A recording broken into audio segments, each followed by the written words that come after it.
Aku mendapatkan siksaan dari suami karena karma kakak dan ibuku. Yang sudah subscribe, semoga rezekinya lancar ya. Anissa duduk di depan meja rias sembari memoleskan foundation ke pipinya yang lebam. Sesekali bibirnya meringis menahan sakit. Brak! Pintu kamar terbuka lebar. Sosok lelaki berkubis tipis dengan sempoyongan masuk ke kamar. Anissa seketika berdiri dengan ketakutan. Tubuhnya merapat ke meja rias. Cepat, bikinin aku kopi. Perintah Doni pada Anissa. Anissa mengangguk cepat, lalu dengan merapat dinding keluar kamar. Sekeluarnya dari kamar, dia bernapas lega karena tak mendapatkan pukulan dari Doni. Sementara Anissa membuat kopi, Doni tiduran di ranjang sembari merokok. Sial. Lama sekali bikin kopi doang. Doni bangkit dan keluar dari kamar menuju dapur. Anissa yang sedang menjerang air terkejut melihat suaminya tiba-tiba ada di dekatnya. Lama amat sih, protes Doni. Ini air panasnya habis, jadi aku mau masak air lebih dulu. Jawab Anissa takut-takut. Doni yang sedang setengah mabuk itu mendekat. Entah kenapa dia merasa sangat marah melihat air dalam panci yang belum mendidih. Doni lalu meraih panci yang digunakan Anissa untuk merebus air dan melemparkannya pada Anissa. Anissa berteriak kesakitan. Air yang hampir mendidih itu mengenai sebagian tangan dan kakinya. Rasain, makanya jadi istri itu yang berguna dikit. Bikin kopi gitu aja lama amat. Anissa hanya bisa menangis sembari memegangi tangannya yang sakit. Dia tak mampu melawan karena dia hanya sendirian. Mau mengadu pada ibunya pun dia malu. Karena dulu Anissa menikah dengan Doni tanpa persetujuan ibunya. Di tempat lain, seorang ibu tengah asik memasak sayur sop kegemaran anak lelakinya. Saat memasak, dia melihat istri dari putranya lewat di belakang tubuhnya. San, tolong beliin ibu merica. Ini kayaknya mericanya kurang. Ujar si ibu bernama Mariati itu. Iya bu, sama apa lagi? Biar sekalian belinya. Kayaknya udah itu aja. Yang cepet ya, soalnya ini mau matang sopnya. Iya. Santi berjalan keluar, menuju warung milik tetangganya yang beda gang. Setelah membeli pesanan ibu mertuanya, dia berniat pulang. Namun tiba-tiba ada tukang sayur berhenti. Kebetulan sekali di tukang sayur itu menjual tahu yang menjadi lauk favoritnya. Persediaan tahu di rumah sudah habis. Bang, beli! Panggil Santi. Bang Junet pun berhenti sembari bersyukur. Hari ini dagangannya kurang laku. Alhamdulillah waktu mau pulang masih ada yang memanggilnya. Siap mbak, mau beli apa? Tahu bang. Ada berapa bungkus itu? Masih 3 mbak. Saya ambil semua ya. Santi tersenyum, membayangkan makan nasi hangat ditambah sayur sop dan tahu goreng. Bang Junet cekatan membungkus tahu dalam plastik. Mendadak, ibu-ibu lain ikut keluar dan belanja di Bang Junet. Santi. Bu Mariati tiba-tiba datang. Tanpa babi bu, dia menyeret lengan Santi. Aduh, sakit bu. Dasar mantu kurang ajar. Gila, mana merica pesananku? Ditunggu dari tadi kok nggak muncul-muncul. Tangan Santi gemetar menyerahkan sebungkus merica kepada ibu mertuanya. Antara malu, sedih, dan marah.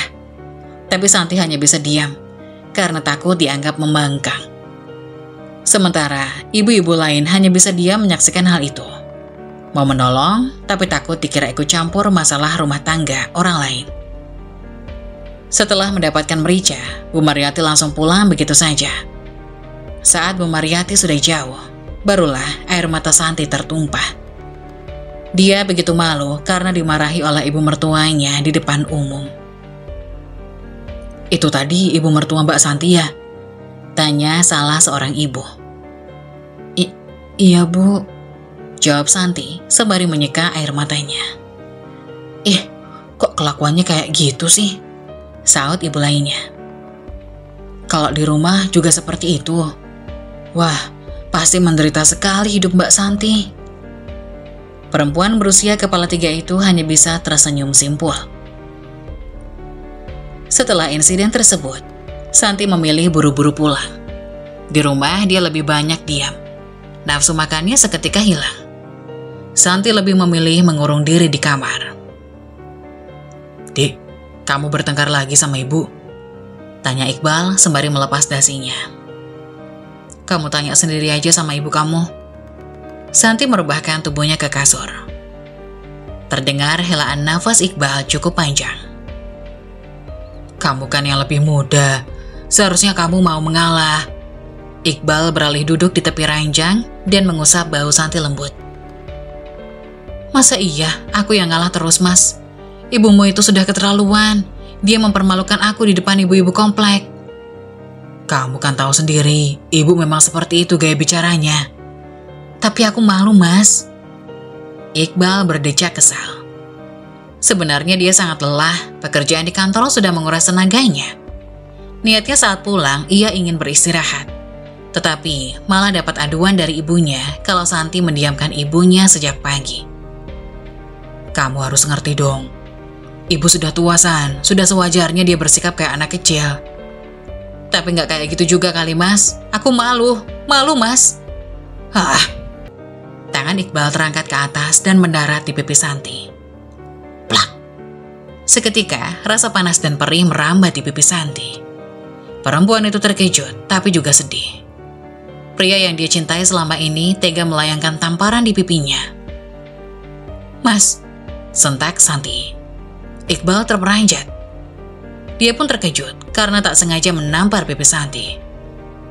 Maaf Santi, maaf," ujar Iqbal seraya mencoba memeluk istrinya. "Tega kamu, Mas."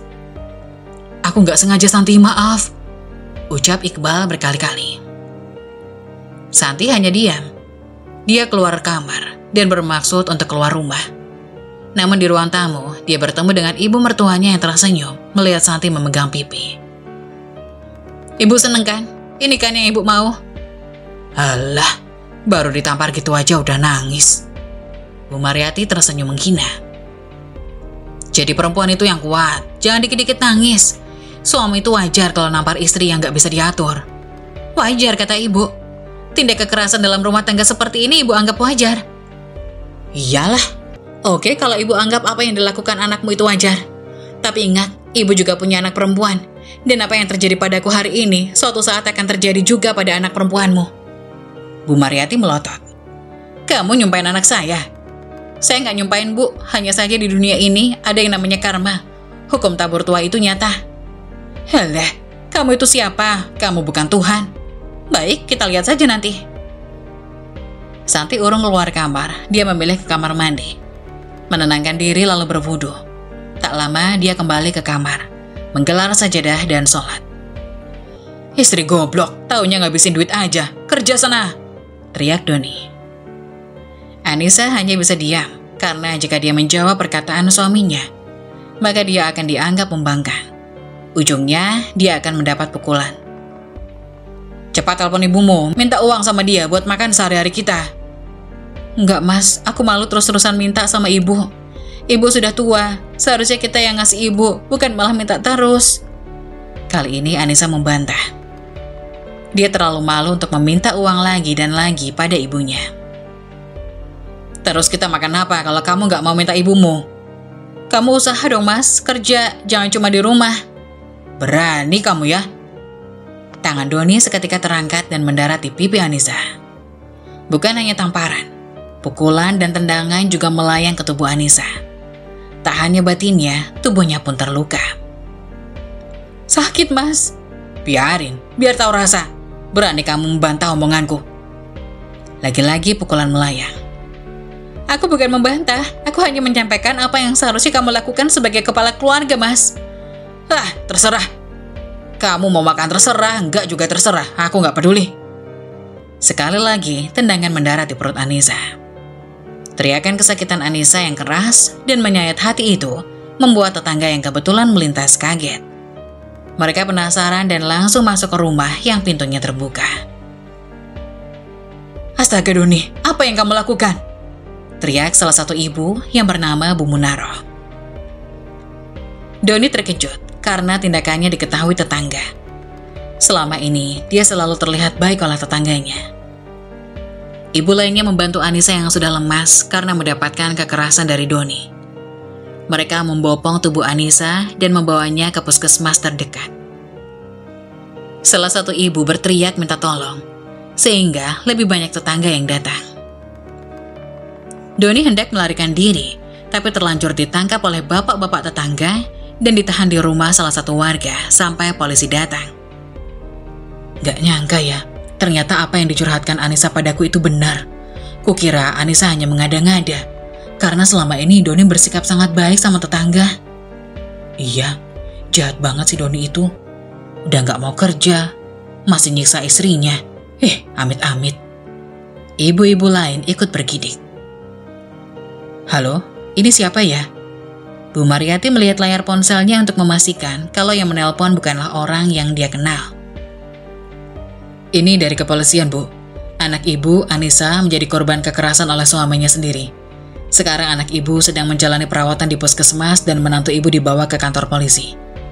Ah, ya benar. Jangan-jangan ini penipuan. Bu Mariati tidak begitu saja percaya. Dia takut suara di seberang sana hanya sedang menipunya. Bukan, Bu. Ini bukan penipuan. Ibu bisa langsung ke puskesmas untuk memastikan sendiri keberadaan dan kondisi anak ibu, Anissa. Baik, Pak. Terima kasih. Bu Mariati langsung menemui Iqbal dan Santi yang sedang duduk santai di teras. Dengan panik, dia menceritakan apa yang sudah terjadi. Ibu yakin ini bukan penipuan? Tanya Santi memastikan. Yakin, San. Polisi itu tidak meminta uang atau apapun. Dia cuma minta ibu datang ke puskesmas buat memastikan sendiri keadaan Anissa. Iqbal dan Santi pun bergegas ganti pakaian. Lalu dalam sekejap masuk ke mobil untuk ke puskesmas tempat Anissa dirawat. Ya Allah, Anissa! Pekik Bu Mariati melihat kondisi Anissa yang menyedihkan.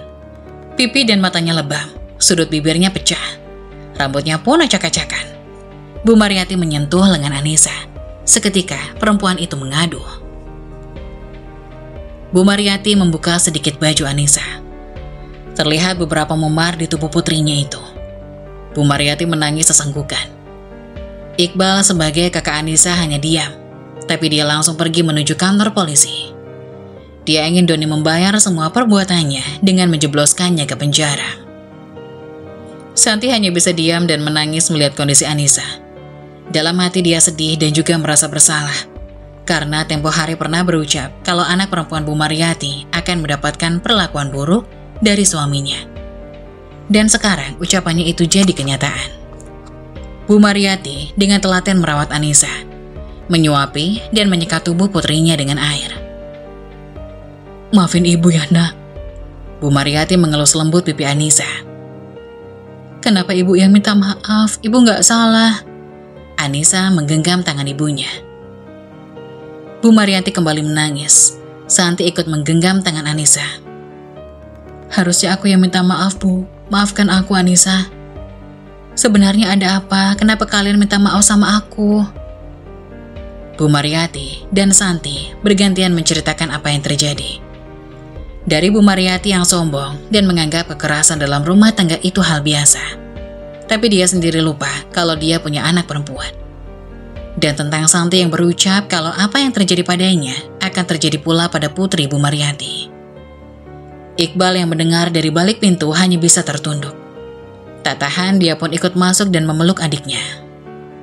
Kakak minta maaf, Di. Gara-gara kakak, kamu jadi seperti ini. Mereka berempat saling larut dalam tangisan, saling meminta maaf dan memaafkan.